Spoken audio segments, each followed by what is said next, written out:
Global uncertainty, war in Iran dragging on. Well, today let's take a look at global markets and see if there's any signals that the end is in sight for this altcoin bear market. Welcome to the Crypto Rain channel in our family. Now, most come into crypto because they want to catch up and get ahead in their finances. And it's apparent that crypto technology allows the internet to do things that will change the world. Now, many are here so that they can learn to use their money to work for us in just the right ways so that they never have to worry about money again. Now, I grew up poor in life, which meant secondhand clothes. I had to pack my lunch every day for school. Couldn't afford the school lunch. It isn't bad to grow up that way, but I realized the true value of money is that it allows us options in life, and perhaps afford the nicer things we want and the travel we want. After a few months of being in crypto, when I started 8 years ago, it was apparent that crypto investment done right had the most amazing, massive potential to allow us to get to a place where you don't have to worry about money again. But there's a huge catch. Crypto investment works amazingly well towards your goals when you take the right actions, yet so many don't. See, I know people that have been here longer than I have, and they are still stuck where they were when they started, barely getting by. I learned that 95% of people in crypto don't make meaningful money or flat out lose money. And only 5% of crypto investors make life-changing gains that take them into the lifestyle we all dreamed about as kids. Well, haven't we learned in life that if you find what the small percentage of really successful people do, and you copy how they do things and how they think about things, you start having their results.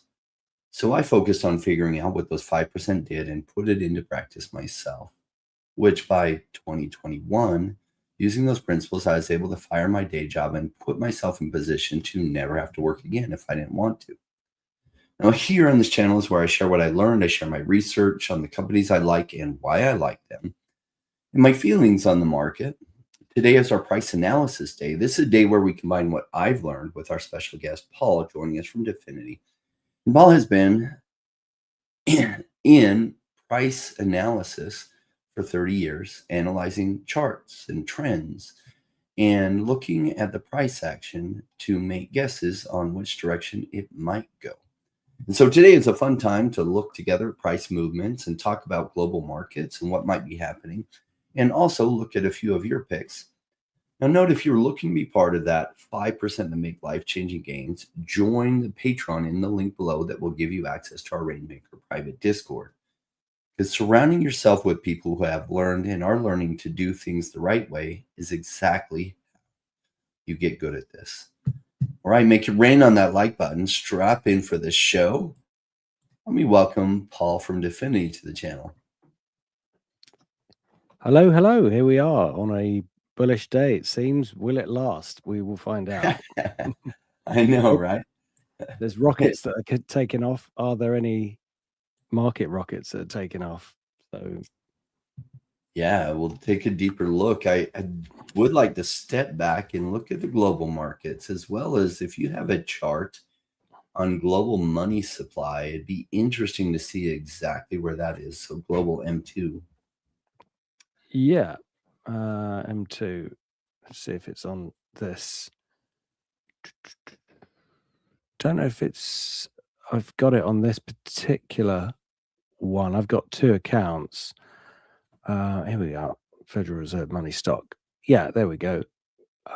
What's the updated 2nd of March? Well, I mean, that trend is still going up. So that would imply that the markets would still get a liquidity boost and things should go higher. And in the short term, what we've seen is sentiment getting very negative, despite the fact that certainly from an equities market perspective, the trends are still bullish. The but is that what you wanted to see? You know, we've Can we look back a little bit more history that also includes 2017 and 2021? Wow. Yeah, I mean, we can go back. I mean, it's a straight line. I mean, you got this big move up here during the pandemic. Yeah. You know, that big bounce there, and then QT started to come in, but not for long, and now it's going back up again. So that shows us the overall money in the system, is there one that shows the increase in money? So money supply growth. Let's see.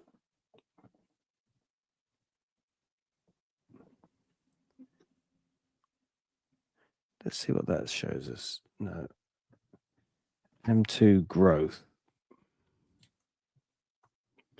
I mean, I guess it would just be a percentage for it's a kind of second order calculation for what we're seeing there, but doesn't seem like here. It doesn't seem like TradingView's got it on this account. What I'm looking for is, this isn't a very detailed chart, but see this green here, and this is when more money is being injected in the system and being pulled out. We see it peaks here in 2017, 2018, right when the altcoins peaked. We see it going in here too in the lead up to 2021 when the altcoins peaked again. We see it pull back, and we've seen it growing like this with a recent major decline. And so I was wondering if TradingView had a more detailed chart than this. Well, that is what you've got there, is, as it says at the top, that's M2 year on year. So it's the percentage change year over year as opposed to the raw numbers. Yeah. So it's just how it's been presented, really. But that is the overall reading of M2 is usually the amount of money supply in the system, and so this is the raw number. But that's, you can look at it year on year and take a percentage, a bit like house prices or any other market, and show it in a different way. But it doesn't. You could probably create a calculation somehow to give that chart that you've got there. But you can see by eye what's happened. Year over year, it's going to show a rally, but I guess it's the rate that it's going up that's important. And you can see this last move here has been a bit of acceleration, and maybe that's going to be a change in Fed chair. We shall see, but it would have looked like severe acceleration around this point because it was coming from a flat point. But because it's now looking back 1 year into a rising market, it will look like less of a gain, if that makes sense, because it's being compared to a market that's already rising as opposed to one was flat in 23. So I think this highlights what you're trying to say anyway. I think the important thing is the rate of increase, which can be seen kind of month to month. And that coincides with, see how it's been climbing here a little bit, and it's really kicked off since this point here. Is that December 30th, 2024. So 2025, more money started coming into the system, more money, little pullback now, but I expect that's going to go higher in the coming months. Yeah. Is that up to date? When was that chart produced? Because it shows through, it shows through February, March, goes through March 30th, 2026. So as of yesterday. So it is still going. So, but you were looking at something that had like the daily, and it showed a big increase, or maybe it wasn't even the daily, maybe it's a weekly or something. But that does coincide with this coming up here. Chris says, I'm actually pleasantly surprised that crypto has held up well as it has, despite the Iran conflict and oil soaring. Yes. Bill Gardner in the house with the first comment saying, what's up? Good to see you, Bill. Uh-oh. We lost internet on Paul, so I'm sure we will get him back shortly. I mean, looking at Bitcoin here on the daily, let me take it to a 4-hour. So we're having a little bit of a green day here, but what we're waiting for what we're really waiting for is a much bigger trend than this. This will just give us maybe some indication of if it's ready to turn around, which there might be a little indication here. We'll have Paul look deeper at it when we get him back. But what we're waiting for in the altcoins is not here yet. And you will know it when you feel it.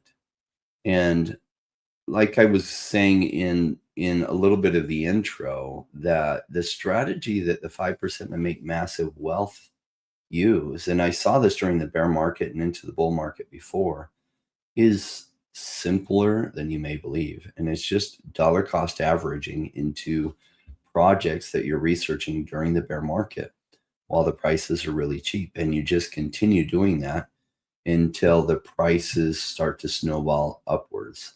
And then at that point, you hold on and then you sell into that. And the kind of gains that you can get doing that are tremendous.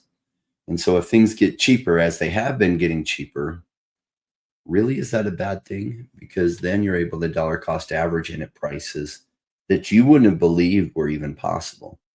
So isn't that a great thing? I know most aren't choosing to see it that way, but that's what it is. Let me just check Telegram.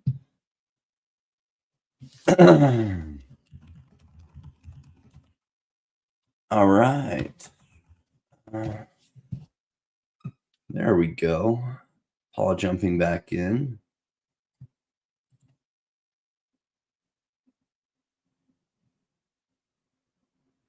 There we go, Paul. Yeah, hi. Yeah.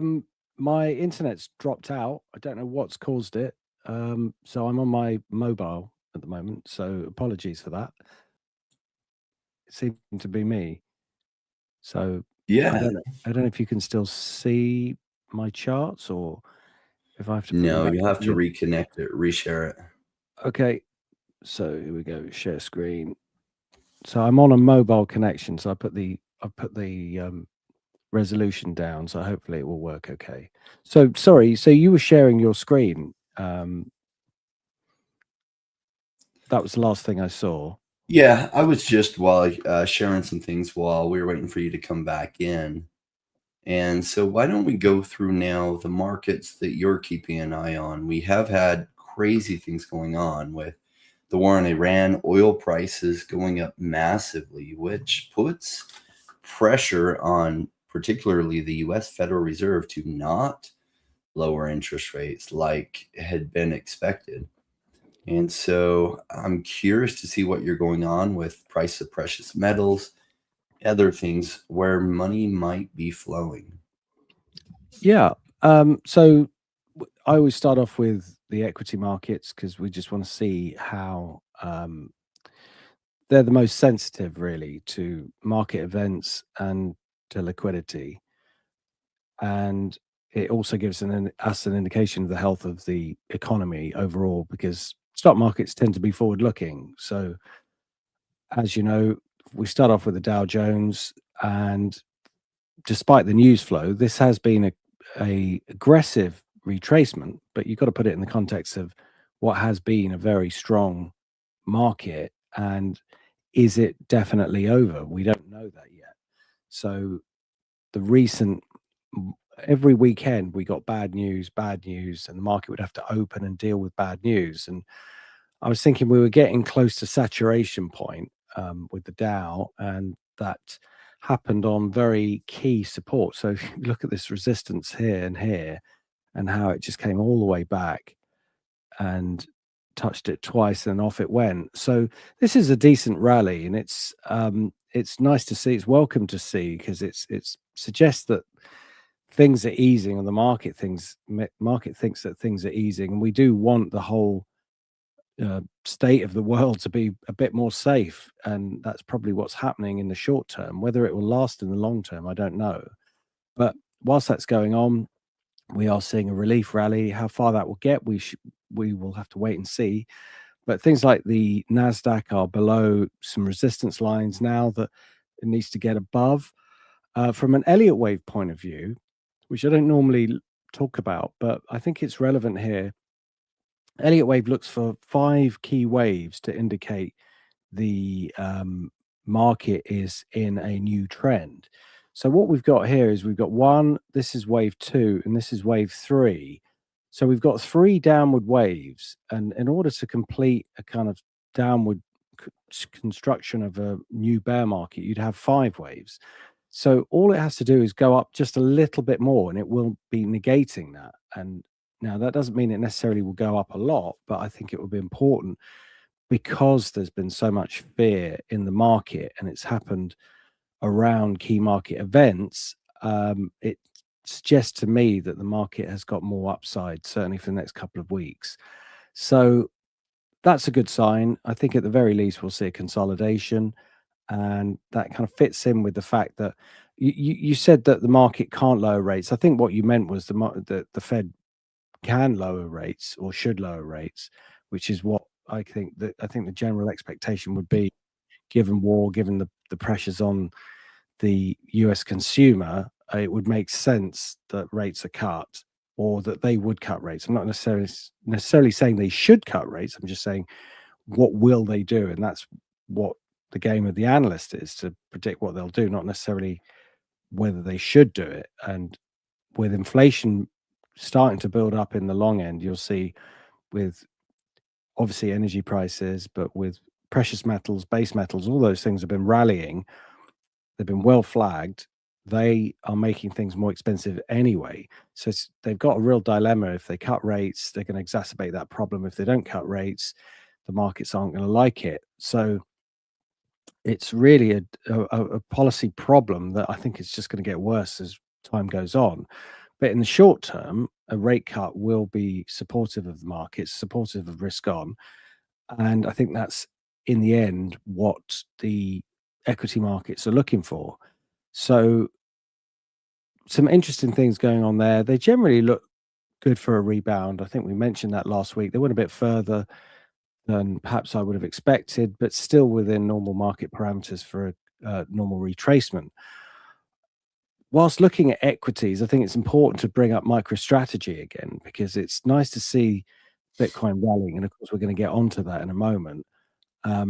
But we can also see how this bounce.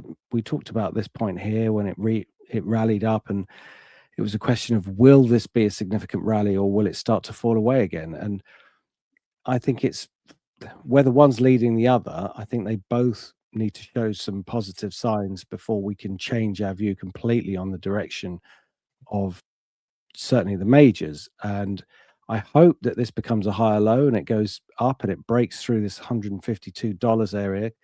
That's key resistance. It's rejected it. Until it's done something like that, I don't think that this is in a strong position. For it to end this bear move, it needs to make some form of base. Now, this is not a bad short-term base, but it's whether it's a long-term base. We want to know whether this has got months and months ahead of it, as opposed to just a few days or weeks. And at the moment, that's the jury's still out. So that's why what I'm looking at in the cryptocurrency markets is tinged with a slight bit of caution, just because there are some positive signs coming from the equity markets and risk on, but there's also the responsiveness of how far, and the technical patterns that would indicate that these majors have actually based. And that's the kind of final green light. We need to see those signals to indicate that the trends have turned. Now, when it comes to so whilst it's unclear, we will look at supporting factors, and those supporting factors are things like, what does the stock market look like? What does something that's in the SEC proxy for Bitcoin look like? And so it's important to go back and have a look at those things. But M2 is an interesting one as well. As you say, that's still rising, which should bring some form of liquidity into the markets. With that, and with M2, with the dollar, actually, gold, silver, I'm tempted to look at, I want to look at all of them, of course, but we've had a good rebound in gold, and that's good to see. But when the market makes this sort of volatile top, it's indicative of a high or a very strong peak in sentiment, that it needs the market to calm down a little bit. And we're seeing some aggressive swings in both directions. Now, yeah, this is a short-term buy and it's going to move with the equity markets, but now we've got a lot of overhead supply from late players, people who panicked in on the news of the war and all that stuff. So Will it go straight up? I don't think so. I think it's just going to consolidate. I mean, that's the most likely outcome. We've got a high and we've got a low. I think it'll just play between those two. Now, if it keeps going up aggressively, all well and good. The dollar should weaken, and we're going to have a look at that in a moment. But as an asset class, I'm always slightly more cautious when we get very strong reasons for buying something coming out from the news flow, because usually the news flow doesn't support it. It makes it look too obvious, and when it makes it look too obvious, alarm bells start to go off that the trade is a bit more of a trap. So gold is going up, but it's still within this kind of corrective phase. Silver's the same. You can see this was a double top and it triggered here, but then it went back up again. So, it negated the sell, but it's still in the consolidation zone. Not a clear picture. I'm kind of standing aside on this. Long term, I think both will go higher, but short term, I don't think I can justify a position. When it comes to yields, we can see 3-year yields have come off, which is good. That's a good sign. 10-year yields have come off as well. And let's have a look. US 30-year, that's come off a bit as well. Actually, that's mortgage rates. I don't want that. I want this. Yeah, that's it. So 30-year yields are still in a consolidation. Looks fairly triangular, which is usually a sign that it wants to break up. And some of the other markets in other countries have already broken higher. So relatively speaking, US yields are lower, which may help the stock markets relatively. But I wonder how long that's going to last for. So I think the problem with the way we discussed, we discussed the Trump situation on a private chat, and I think I mentioned that there are positives and negatives with Trump, and I think perhaps I don't know whether people are starting to see that more now, but he seems to act in a very hot-headed way, and he doesn't necessarily appease allies, people who should be on his side. He's kind of arguing with people who are supposed to be supportive of the US. Now, I can understand if there are frustrations there, but these are being aired in public in a way that is completely, these should be discussions that they have behind doors. And to show this type of outburst in social media and other channels, I don't think is a particularly good look. And it's certainly not going to garner much support from leaders around the world. So it's quite impulsive to say that you want to leave NATO. It's quite impulsive to say, I'm going to leave the Strait of Hormuz, and it's up to you guys to get on with it. It just doesn't seem like a decent leaderly thing to do. And that's not to say that I disagree with everything that he does. I'm just saying that to me does not look like a well thought out plan, or somebody who had that as a possible option when going into this war. So it looks politically like he's going to have to save face, and in some ways everyone's going to have to win in one way or the other, i.e. oil's going to have to flow and bombing's going to have to stop and leaders are going to have to be appeased, and that seems to be a good thing. But it's just another kind of slight stain on the way he's dealing with things, and I don't know how people feel, and it's like, it's not for me to say how people should vote, but also I think the whole of politics is a very difficult area. I don't usually go down that road, but I think sometimes it spills into the markets, and we've seen it spill with the movements in cryptocurrencies ahead of the market. We've now seen it happen in the stock markets, announcements just before, big moves, big buys and things going on that again are not a very good look, and kind of hot-headed announcements that when cooler heads should prevail in dangerous situations. So we shall see how things go. But I think overall, what that leads to is you could get countries deciding that they want to sell their US holdings because they're not happy, and maybe as a protest. And if that happens, then US yields will rise, and that will cause problems right across the economy. So I don't think he can afford to wait until that's happening to then try and deal with it. I think it would be best placed to stop that right now and not make it a problem. Because the problem with yields going up very fast is they can be self-fulfilling, and as yields rise, people sell, and it turns into a bit of a row. So I'm hoping that can be avoided, but it's also an option that's on the table. Now, with regard to the dollar index, we do want to see this go lower because that adds risk, a risk on thing. And if the dollar goes down, it's better for anything that's not the dollar, i.e. gold, silver, platinum, palladium, Bitcoin, ETH, anything that's not dollars. And this 100 level in the DXY has been pretty strong in both support and resistance. So we're now testing it as resistance. It had a good move down. It's being tested again.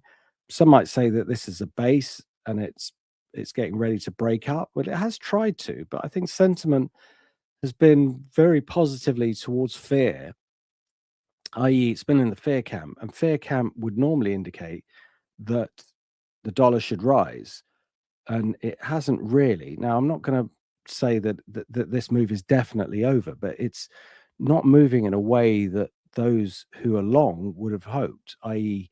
if you were buying because of fear and global instability, which is usually when you buy dollars, it's managed to get up to a resistance point and kind of start to fail at this resistance point.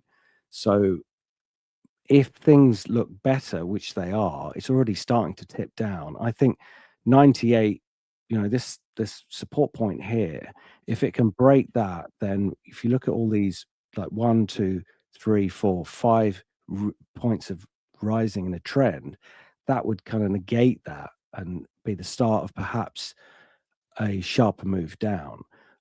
That move started on the 26th of Jan, so it's been running for quite a few months now, and not all currencies have been moving with it. So there has been this fragmentation. So the headline there is that the dollar could still weaken quite substantially, and that would be a big boost to all assets.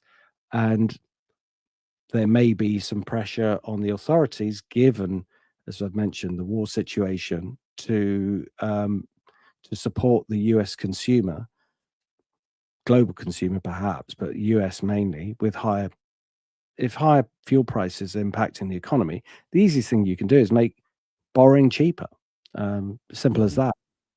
But whether they'll justify it with the numbers, I don't know. So that takes us on to cryptocurrencies, and I wonder if we could step back just for a second. We got Chris asking, will the Dow require a spike in the ground to indicate max fear, and then the trend is reversing? I think that's what we've just seen. As I was saying, every weekend we kind of opened up with various energy plants being hit, and the escalation of the war and all the toing and froing. And so I think that was the point. And so it's not necessarily, I don't know, is it a spike? It's not really a spike. It's more a hitting of important support when sentiment has been very negative. And to be fair, the contrary opinion readings on the stock markets have been that the market hasn't been long. They've been shorting it anyway. And most people think the markets are going to go down and we're in a bear market. So that's not impossible. It's just probability suggests that it's wrong and the market will go higher. So I don't think we necessarily need a spike, but sentiment, you can feel when the news flow is just really, really negative, and it just doesn't feel right to be buying. And that was the low point that we got kind of yesterday. Good. Cultivarms asked an interesting question, because I was talking earlier about, while you were gone, dollar cost averaging during the bear market, which is a strategy I've seen that those that make a fortune in crypto, the process is simple as researching projects that are still alive and working hard and well, and trying to find those undervalued gems that are outside the narrative and most people aren't looking at, and just dollar cost averaging across multiples during the bear market and then holding them till crypto comes into the narrative. And he said, how do you feel about front-end weighted dollar cost average during a bear market? In other words, I'm just coming into altcoins and don't feel that I have a lot of time. So instead of be saying $1,000 a month, I am 3xing that until we get an upward trend. I like that strategy. And unfortunately, for those that have been dollar cost averaging for the last 2.5 years, it's way cheaper now than it was for pretty much all of that time. Does benefit those that missed that and are coming in right now, because you get access to prices that if we had any idea it was going to get this cheap, we would have just set all our cash to the side and waited and bought at this price, because a lot of the projects I'm following, they're at or near their bear market lows right now. And that is a good thing, following the strategy of dollar cost averaging, because you're able to bring your dollar cost average price so much lower than anyone could have expected it would get. For those that are just coming in with their capital, they're just been given a gift that the timing has worked out really well in their favor. This question, your thoughts on Google white paper that showed Bitcoin, ETH, and Sol susceptible to quantum decryption, whereas Cardano, Algorand, Hedera, and a few others are ready for the future. So, Paul, you're probably familiar with the problem with quantum decryption is these new quantum computers can just brute force hack something like Bitcoin. Yeah. So they pick a wallet address with major holdings and they can just try all the combinations of the seed phrase, or just hack the actual encryption itself, because they do have part of the key when they have the address until they are able to hack it, and then they get access to the wallet and then transfer all the Bitcoin. And if that happens, it's going to massively crash the price of Bitcoin, as it will not be safe.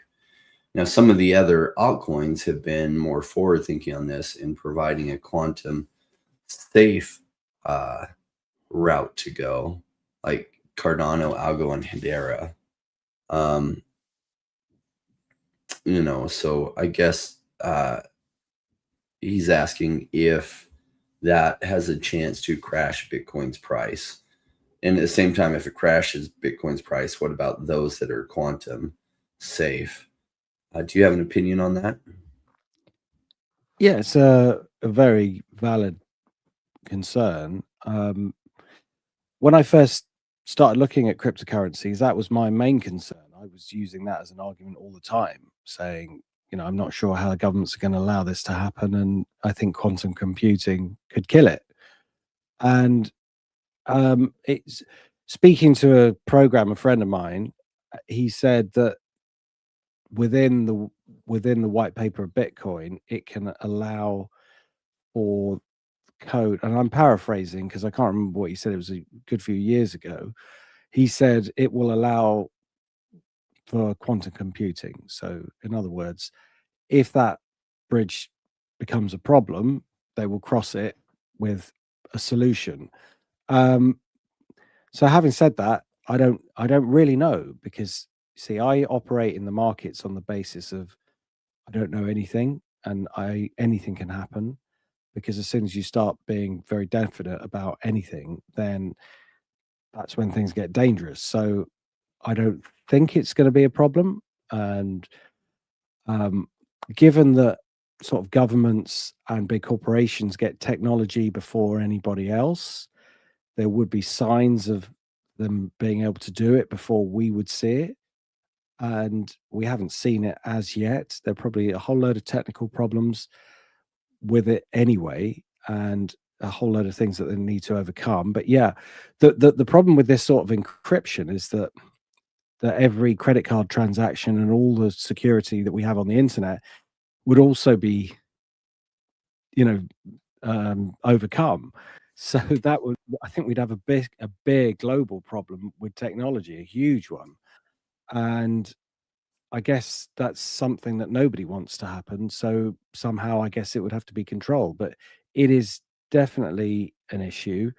I don't know enough about it to know 100% for sure, but even if I was very sure, I still wouldn't be 100% that it couldn't cause a problem, because ultimately, you know, you can get philosophical about these things and say, what do we ever really know about anything?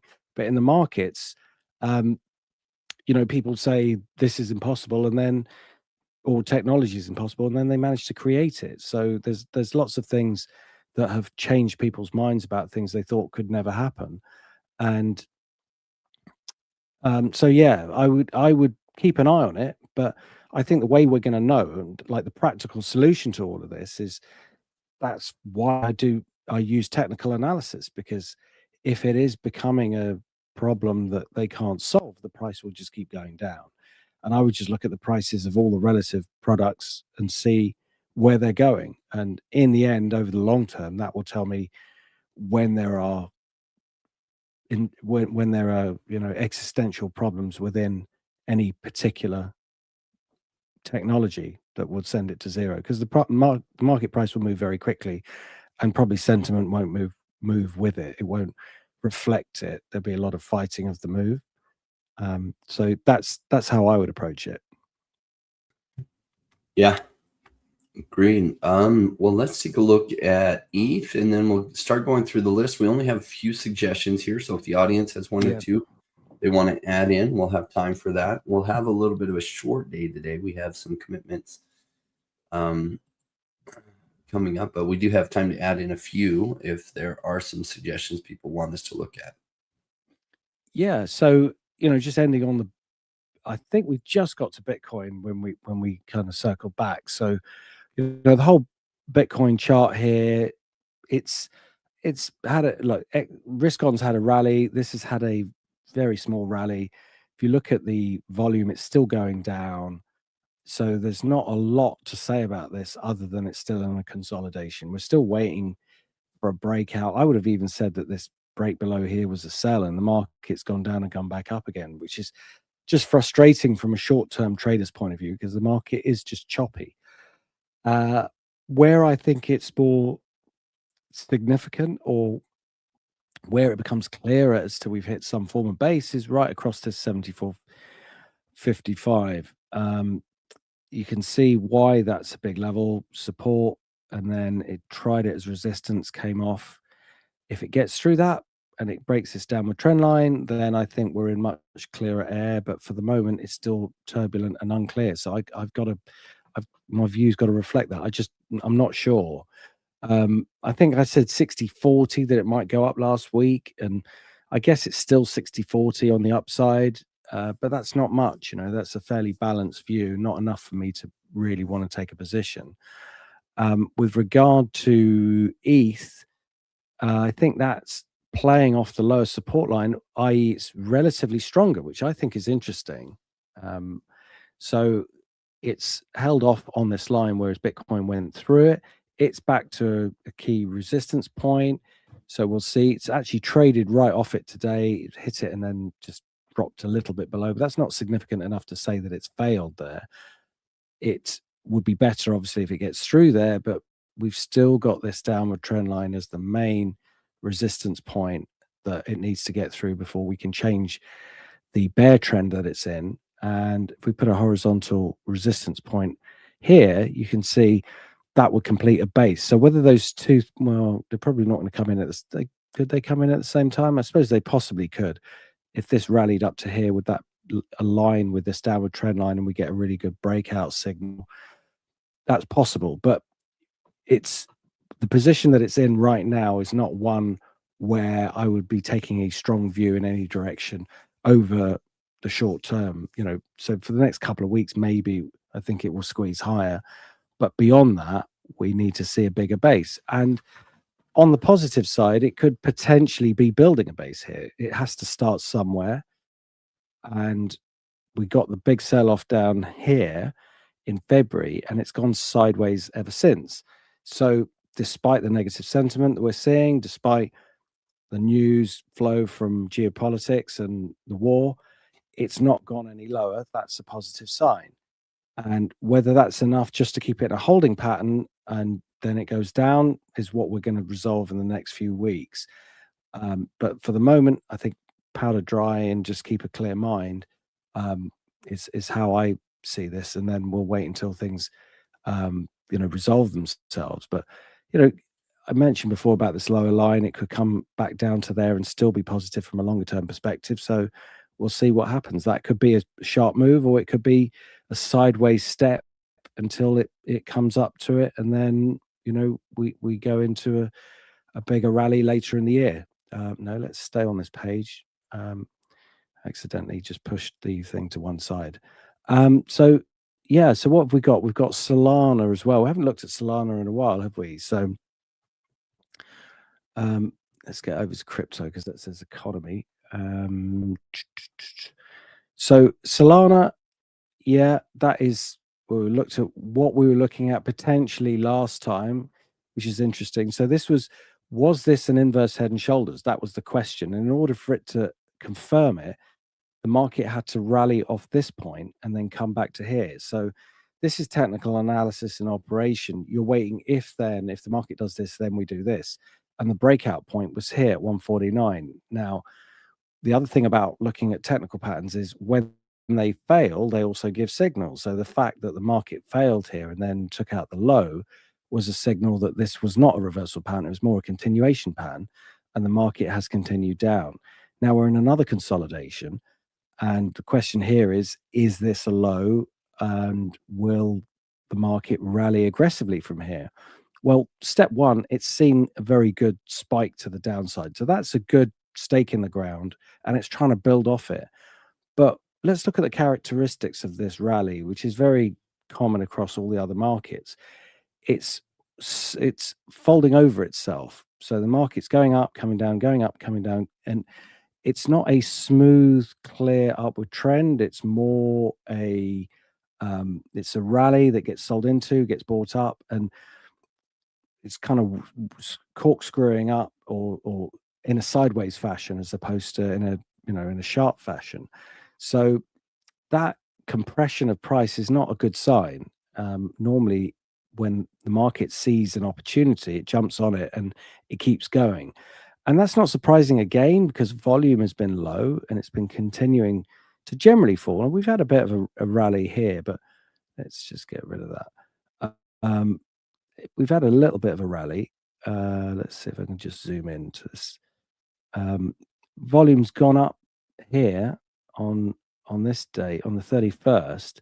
So it's a little bit higher, but it's still generally on a downward trend. So, that's not a great sign. I can only say that it would probably have a rebound, just given some of the other risk on, but it looks fairly muted and not one that I would feel that confident on, until we get some form of change in dynamics. And a change in dynamics means a sharp rally that continues to be sustained. And those are the downward trend lines. That's the faster line. Actually, we can even draw another one, which just shows you how it's been accelerating, which is this one, which just got through it and then went back over it. We just zoom in there. So we could say that took out some stops and then went back down. So we've got three lines that it needs to get through that are projecting the downward trend. And this is the sharpest, so that's most likely to break. This is more the intermediate one, which I think if this breaks, it would be a good sign that we're on the way to recovery. But until it takes out this one, we're in the assumption of a bear trend. Now, obviously, that's in the context of where it's come from down here. So at some stage, we would expect this to come into play. And therefore, we're looking at this trend in the context with this trend. And that's why you can see why the market's so balanced, because the big picture and the intermediate picture are conflicting. So one's bullish and the other one's calling for a retracement. So when that happens, we have to just step with caution until they both point in the same direction, i.e. if they're both pointing upwards, then we get a much stronger buy signal or stronger signal. So being patient means waiting for those situations to come around. And at the moment, it's a sideways and the sort of market that I would just be on the sidelines for. Yeah. All right. Solana is one of the big names in crypto. Everyone's familiar with it. And let's take a look at CoinMarketCap. So they're number 7 as far as crypto projects in the market cap, with the market cap right now at 48 billion. Now, I don't buy a lot of blue chips because they've had a lot of their gains. For example, way in the past, you could have got Solana for 83 cents. Well, it's now 100x up from that. Of course, way down the road, like 6 years down the road. But a lot of the gains are had, and I think it's going to go up from here. So it's not a question of, I think this will do well in a greater bull run. Now, maybe it does worse before it does well, but it's at a good buy zone. The reason I don't have Solana is the opportunity cost, because Solana maybe does a 10x from here to the top, while the higher risk stuff might do a 40x or a 50x or a 100x. And so that's why I don't buy Solana. Solana is an interesting one in that it has gotten so much attraction because it is a faster blockchain than Bitcoin and ETH, faster and cheaper. And it's been one of the early ones that was out that was faster and cheaper. But it has crashed numbers of times. Seems to have a lot of big player support within the crypto space. But I wonder, like, I'd really like to know what its value proposition is against its main competitors like Sui. Sui, not coming out near as early, and Sui is from the billions of dollars of research that Facebook spent on building a blockchain. And then they were told they couldn't have their own digital currency. And so they essentially separated that off. But a lot of that became what we now have as Sui. And Sui did recently crash itself. And so, like, does Solana have real long-term viability versus Sui and some of the other compares? I don't know. But I do think it's going to do well in this bull run. And I think it's at a cheap price. So if I were in the place where I was looking to deploy 10 or 100 million, I wouldn't be deploying that kind of capital into some of these small caps. I would be deploying it into large blue chips that could handle that type of volume coming in. And Solana would be a great play for that. So in that scenario, it'd be a buy, especially at this price. I like this trend line. It hasn't come all the way down to this trend line from way back here, but it's really not that far away, all the way down to $84. It was recently up at $300. And so it's on a massive sale. And maybe it gets better. Maybe it comes back down to here. Maybe. So if I were deploying tens of millions of dollars into capital, would I be buying Solana? At that point, it would be. Just for this bull run, I'd be buying it, while things are cheap, and I'd be waiting for a greater bull run, and then I'd be taking profits. And I wouldn't have to worry about whether they're still around in 20 years versus some of their competitors like Sui and some of the other blockchains like Cardano, which Cardano has not had the failure rates that Sui has, or that Sol has. All right. With that said, let's take a look at Cardano's price. Yeah, Cardano. I think the last time we were looking at it, it was at around this 30 cents area, whether it would manage to get through it, and it's had an attempt, but not quite managed to form a proper base. And as you can see, let's just get rid of that one. That's it. So as you can see, what's happening with these highs, they're still getting lower, and this isn't a good sign. It's a fairly weak rally, and it needs to just do more to complete this base.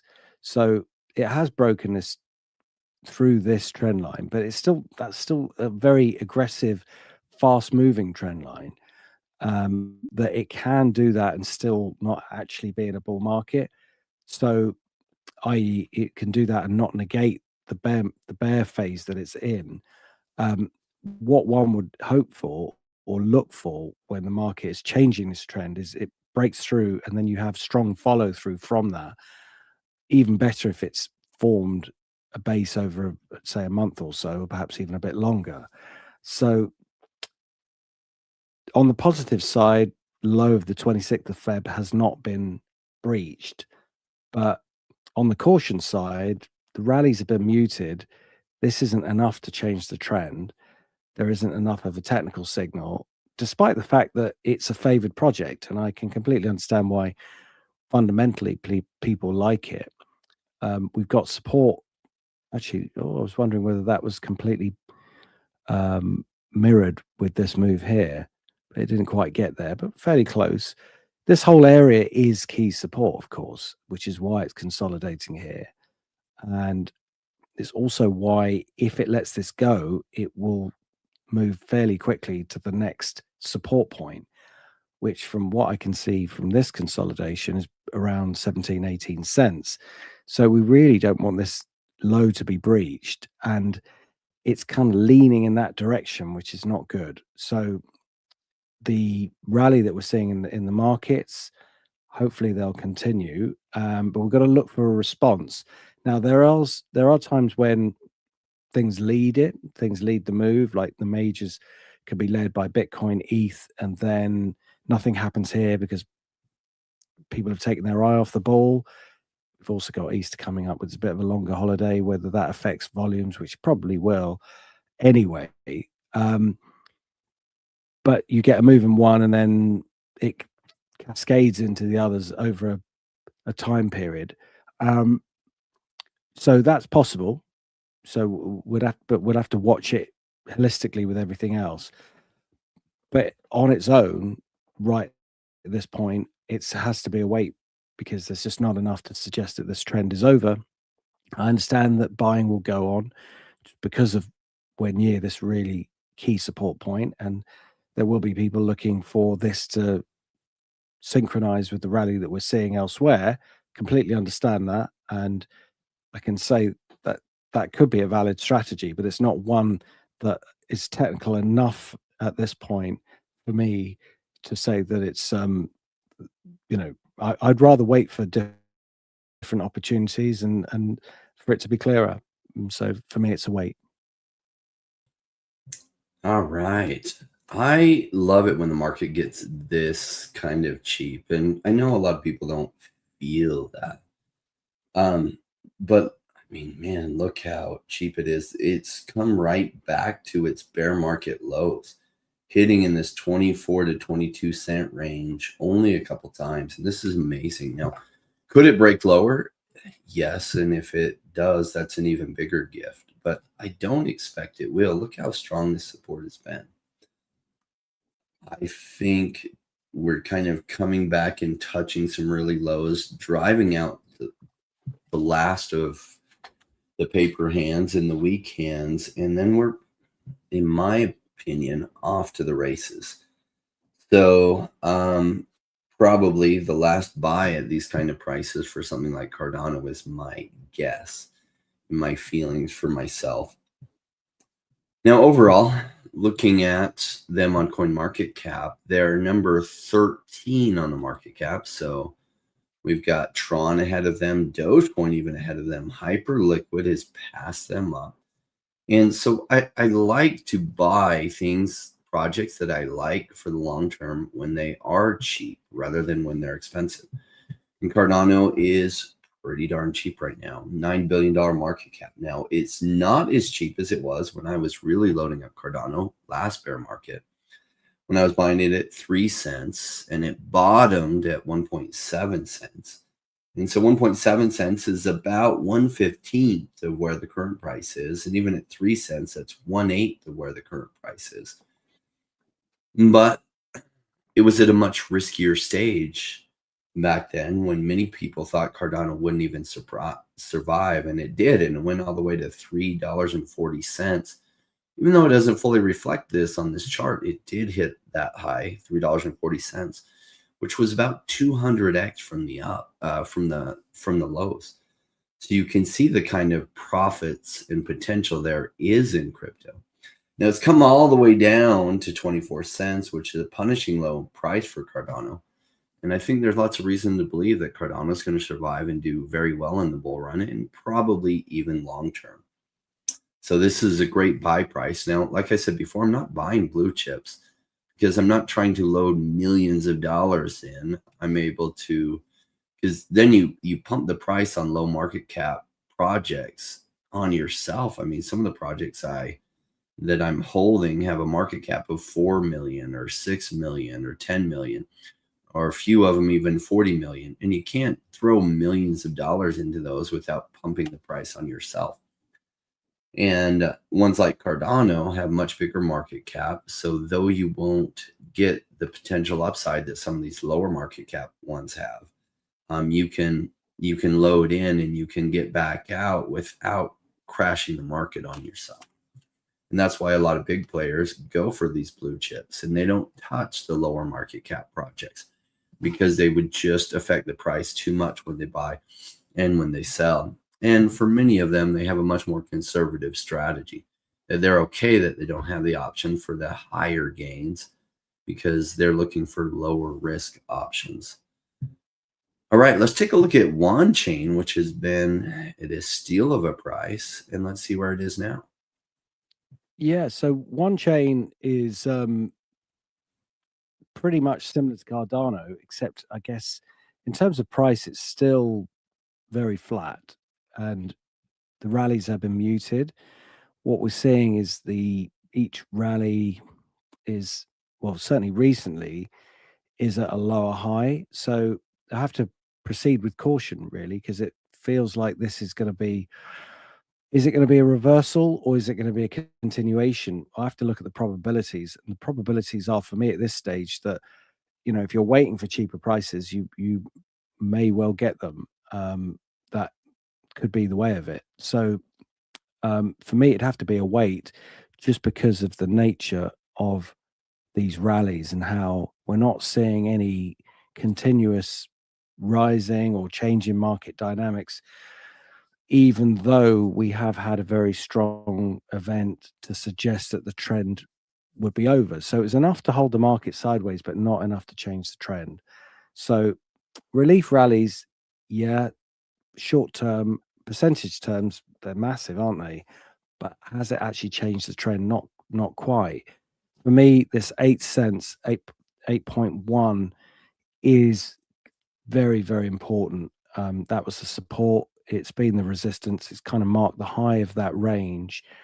And until it can get through there, I'm just going to have to be cautious, unfortunately. Now, I really do hope I'm wrong. I hope it just storms higher and the market just kind of wakes up to these low prices as a massive opportunity. But what I want to happen and what will happen, kind of two different things. I have to look at the reality of what the price action's telling me at this point.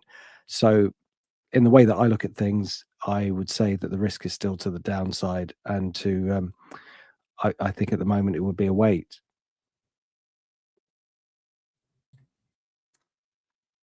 Yeah, and as many of you know that have followed us for a long time, Paul likes to see a confirmation that the trend has reversed when you see these kinds of charts. And there's no confirmation that this trend is reversed.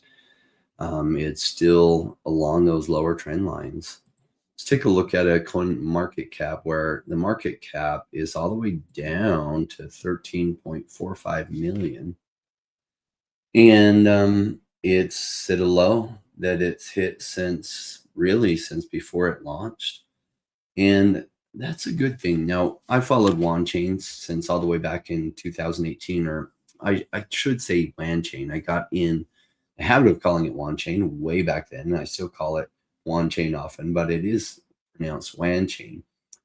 And they're at an incredible price right now. Now, I did pick this up during this bear market here, and I was loading in at, 20 cents and then 15 cents and then even 10 cents, and made some nice gains when it really went up.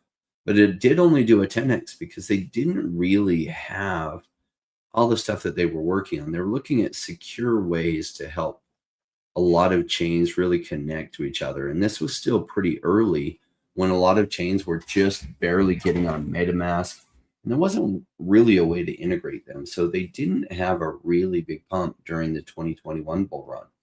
It's come back down and gotten cheap, but they have worked so hard during the bear market, and their technology has gotten so good, and their cross-chain technology, for sending money across different things, for even converting different crypto across different chains has gotten really good. Their bridge and their X flows, they're a good enough project that they're a strategic partner of the channel. And even though over the years I've gotten thousands of offers from companies to do sponsorships and other things, I'm super picky on that kind of thing. And so the only two strategic partners I have are Dfinity and LandChain.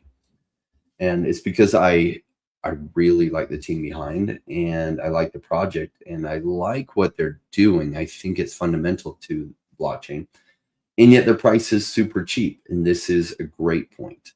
So the key principle that makes people millions of dollars in crypto is buy low, sell high. And that's why I like where their market cap is at 13 million. I like where it is in the general trend. I do like to buy these low points like this. And if it goes lower, that's fine too. And then when the trend reverses and goes up, that's when I sell. So it does get a buy from me. This is exactly my bread and butter during the bear markets, is lower market cap coins like this. All right. Well, no other suggestions. Why don't we take a look at one of my other favorites then? Let's take a look over at OMI. Okay. While we have a minute, and then we'll wrap up. Sure.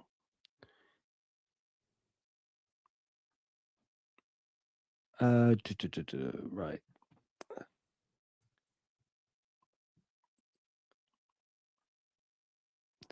Yeah. So not a lot's happening here at the moment. It's still in this compression. Now, I have to say, again, if you're potentially looking for lower prices, you might well get them. We're sort of on a cliff edge here because this is the prior low, and this is the consolidation that's just next to it. So if I was to be positive, I would say, well, look, this might be a little base forming, but usually bases are a bit more volatile. They represent a push and a pull between the bulls and the bears. When you have this lower compression like this, it's normally a lack of volume. And from what I've seen, it favors a move to the downside.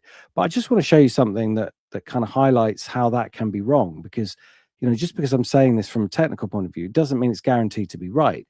This is the move in Netflix, and this is a very similar thing that happens when the market hasn't actually given any specific reversal pattern.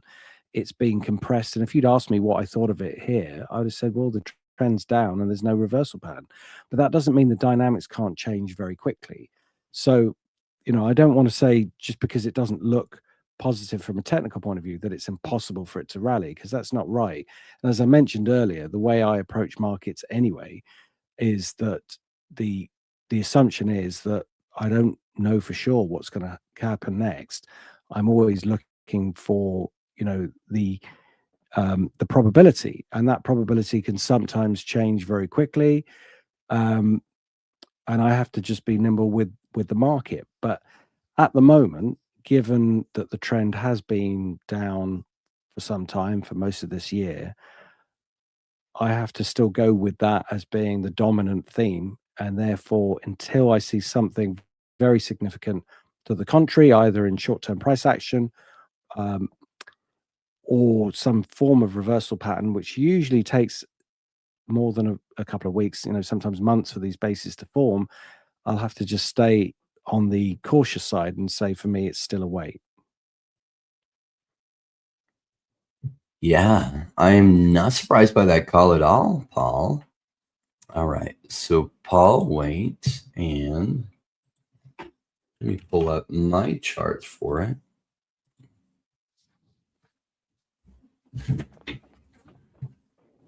Now, OMI is one of those ones that I wish I had known it was going to get so cheap. I have massively dollar cost into OMI, dollar cost average into OMI over the bear market. And look at this. Here it is. Here we are. And it's as cheap as it's ever been during the whole bear market. And it's a gift of a situation, even for people like me who have been dollar cost averaging at higher prices, because it allows me to get more at these really big lows. Now, the reason I like this one so much is I really enjoy I like collectibles. Just a second. And they have some of the best collectibles out there. They have a deal with Marvel Comics to be putting Marvel Comics or NFTs, essentially of Marvel Comics, on the blockchain, as well as these augmented reality collectibles. And I think digital collecting is the thing of the future. And they're the number one in this space. I mean, so we have the first appearance of Grogu. I don't think a lot of people realize how popular this character is and how well down the road I think Grogu is going to do. Darth Vader, Boba Fett, all collectibles that have done incredibly well over time. And yet you can buy these and hold them. And they're limited numbers. Like this one, you can even still buy. Shows that I own 5 of these editions. But there's only a total of 3,020 of these, and it's not even sold out. So far, only 1,300 have sold out of 1,500. And they're $20, or you can buy them on the market. Where is he? To find it on the market, we got to go to the market because it tries to link you to buying it from the store. But if we go this route, you find you can get a little bit cheaper than the market at $19 here. So, I mean, not much cheaper than the market price. But I think this one does good. I think this secret rare does incredibly well. These sold out almost immediately and have sold at a much higher price. But there are more limited numbers of these. Grogu and the Pram. I think in the future, this is a big grail. And there were 1,000 of these. But I think this one ends up doing incredibly well because this hero has become a really big deal. And guys and girls love Grogu. And so I think this collectible does incredible. And that's Omi is the token behind this company, which a lot of crypto companies are still in the early stages. They don't have revenues coming in. And Ecomi's Vivi app does have massive revenues coming in, which is a good thing for long-term viability of them. And it makes it way less likely that they are to close their doors and go out of business. So this is the type of investment that I really like and that I go heavy on during the bear market. Funnily enough, I was watching Thor Ragnarok on. Oh, shoot. Hold on. You're watching Thor Ragnarok? Yeah, with my daughter last night, and it's a brilliant film. And I was just commenting on what they did to the franchise and how they've just completely ruined it.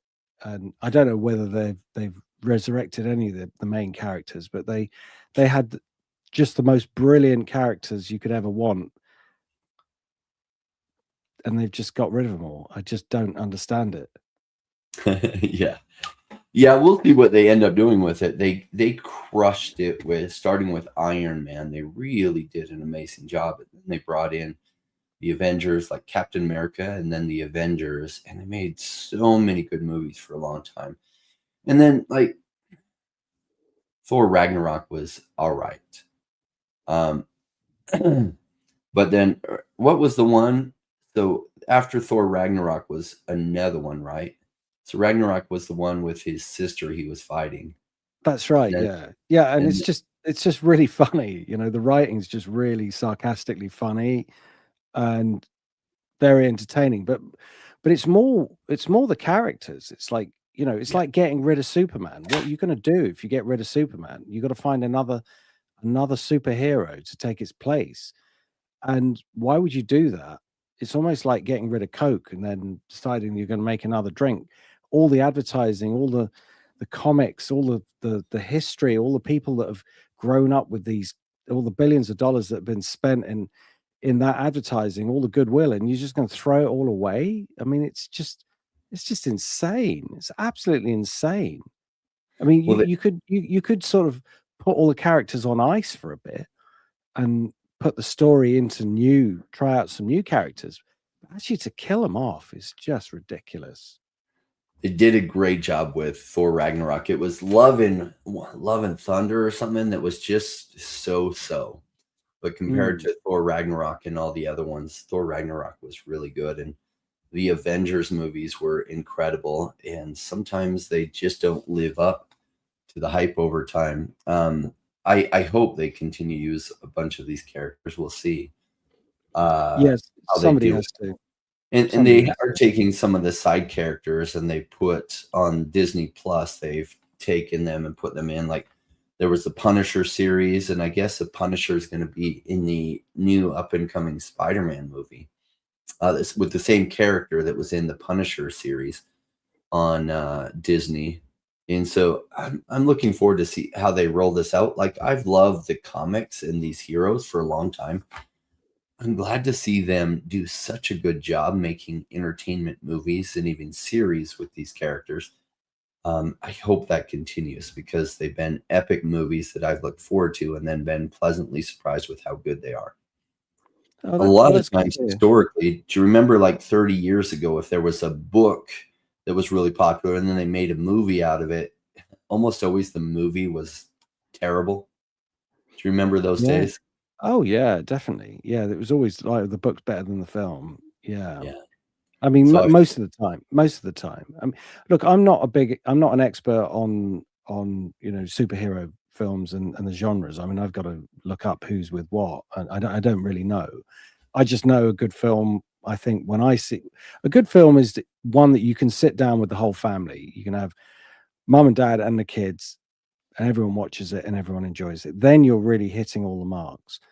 And I think there is a target market. The target market was kind of younger boys, and they just wanted to move away from that for sexist reasons. And it was just some ridiculous strategy. Why? Just why? Who cares if they are the main market? Nobody minds if you want to introduce female characters and have them as a strong character. We've had them for a long time. They make out that there's no films that show strong female characters. Look at Alien. Alien was written for a man. Ridley Scott changed it to a woman. That's going back a very long time. So this whole idea that we need to kind of look at anything that's male dominated and change it to female, you just ruin your market. Look at the Hulk series. It was just so bad. It was so bad, so badly written. It was funny to watch for the wrong reasons, but anyway, if I were them, I would just do something like a recut of the final scene, say it was a parallel universe, and then move on with all the same characters, and know what everyone will go, really, and then they just get back into it and just get some good writers, or just go, you know what, we're going to forget all about all of that and we're just going to start again. And here's Iron Man, and everyone would who wouldn't go to see a film if Iron Man 4 came out or whatever it was? But you tell me you wouldn't go and see it? You can say, "Oh, I'm not going to watch it because it doesn't fit with the story." I mean, it's just like, what's the matter with these people? The answers are just are really simple. But anyway, sorry, I got a bit ranty there. My apologies. Cult of Arms asks a good question. If we wait for confirmation of a bottom, isn't it likely we miss the bottom because of a quick upward movement? Yeah, that's a really good question, and that comes down to strategy. And was it you that said it last week about was it JP Morgan who said, was it you that made the quote? I can't remember who said it, but JP Morgan as a trader said that he never buys the top. The Rothschild family. Oh, was it? Okay.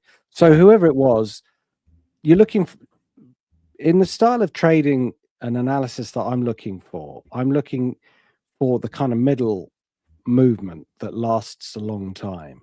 And that means that at the bottom, I'll be bearish, and at the top, I'll be bullish. And I know that.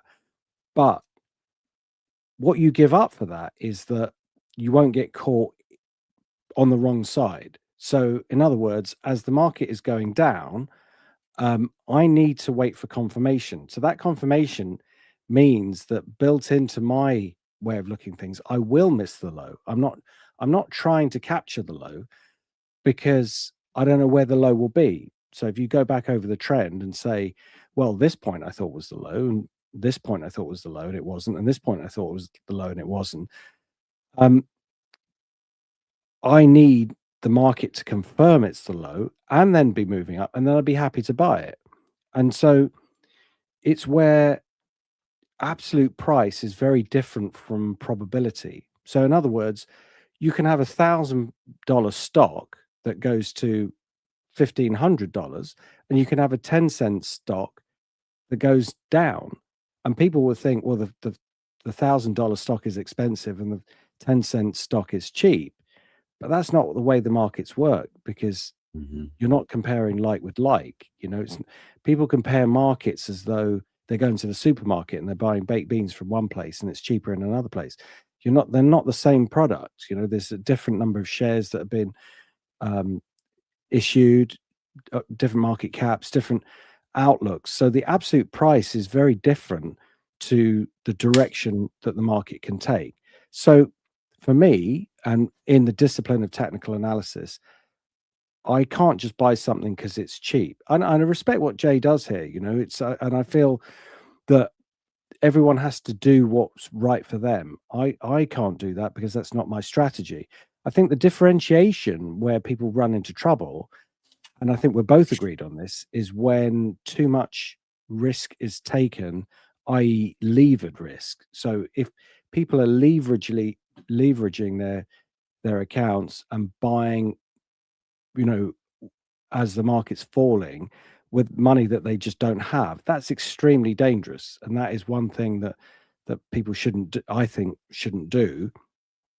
But if it's a strategy and you're looking at the fundamentals, then that's completely up to you. But as I've said, maybe you didn't hear what we said either last week or a couple of weeks ago, but I have a friend who's a fund manager, and he's been very bullish on silver and silver minings and gold miners and anything that's a hard asset, including oil as well.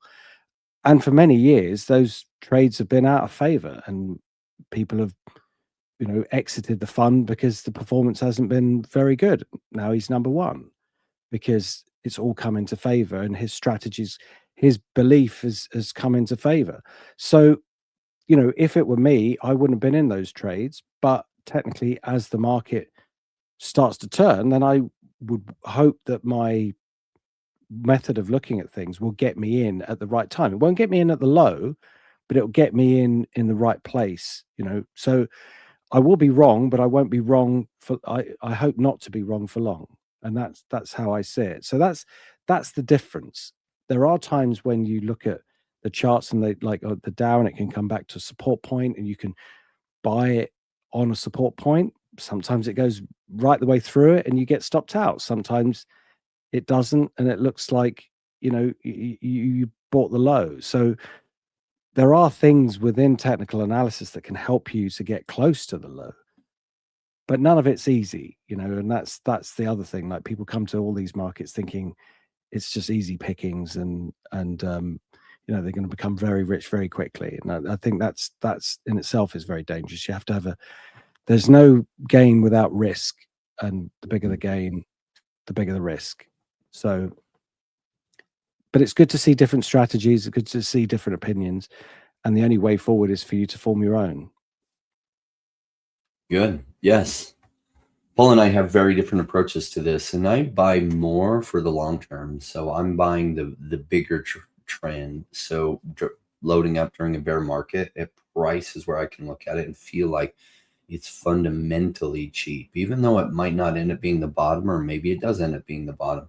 I'm just buying at a price that feels, that looks, and makes sense to me, even though I don't know, I don't have confirmation that the low is in, and I'm just dollar cost averaging. And then when the greater trend reverses, and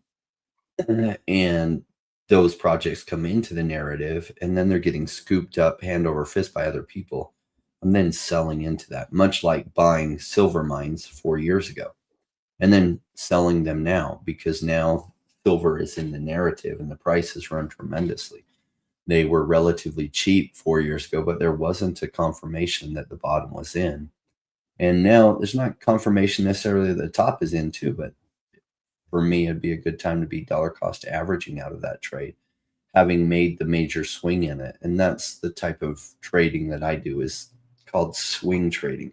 I'm holder for the longer periods while something is out of the narrative and waiting till it gets into the narrative. All right, that wraps up this week. Paul, thank you for joining us today. Thank you. Thanks for all the comments, and have a great week. Have a peaceful Easter for those of you that celebrate it, and see you next week. All right, we'll see you then. Thank you. Bye.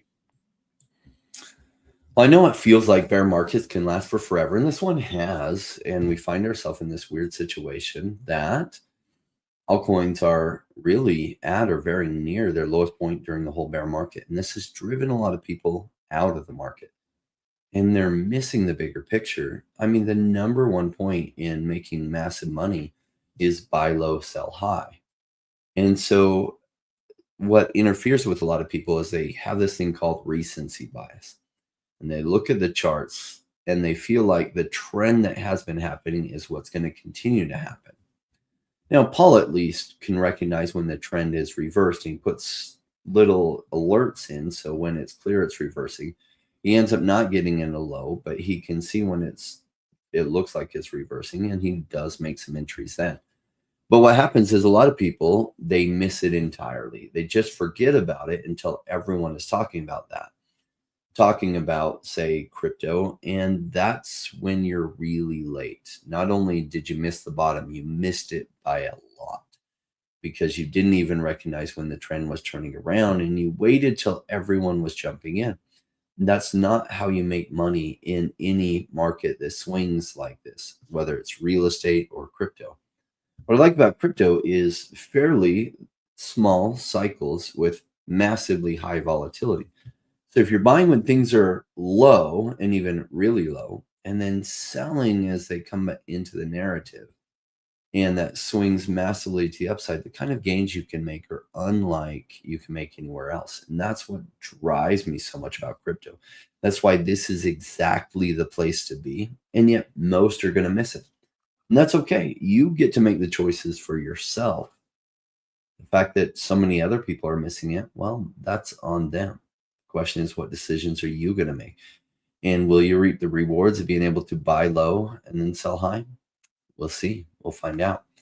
Enjoy this wrap, this just fun way to reinforce the principles I share on this channel. We'll see y'all soon.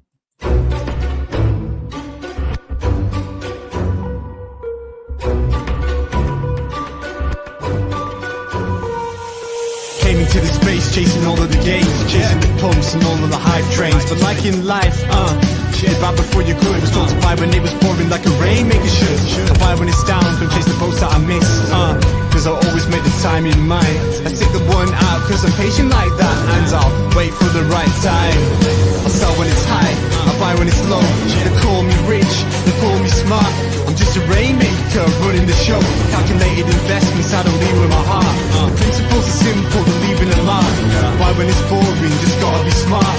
Sell when it's hype, like all the channels they pump it. That's when I was selling the parabolic to dump it. They call me rich, they call me smart. I'm a rainmaker, making my own start. I'm with the future, learning the past. Makes the time fly by, years going so fast. The game plan is mine, I'll own it now. When I reach the top, haters asking me how. Cause I'm a rainmaker, investments I love. And I follow what I learn, not relying on luck. Time is never better, the time like the present. This next 5 years is a gift and it's feeling like heaven. I'm committed to learn, to studying to know that nothing comes easy but with knowledge the game show. Sticking out this road cause soon will come a bear market. Learning and growing and when it's slow will be the target. Naysayers come out, Bitcoin is dead. The massive decreases can get to your head. Sticking around, the time is better. I'm strong like that, I'll let the others be fretters. 2 years time the ball will bring back the gains. That makes it worth the effort cause here comes the rain. So let's go rainmakers, let's make it all happen. Let go of the hate, say the haters be crafting. I'm here for 5 years, let's do this together. The time is right, the time could be better. They call me rich, they call me smart. I'm a rainmaker, making my own start. I'm with the future, learning the past. Amazing time fly by, years going so fast. The game plan is mine, I'll own it now. When I reach the top, haters asking me how. Cause I'm a rainmaker, investments I love. And I'll follow what I learn, not relying on luck. Haters be hating, the time to slow down. Addressing what they say when I'm wearing my crown. They're chasing green candles like someone who was new. I got a vision that was bigger, helping me to push through. I'm still human and sometimes it is rough, and that's what makes me special, simply I stay tough. Cause I'm a rainmaker, investments I love. And I follow what I learn, not relying on luck.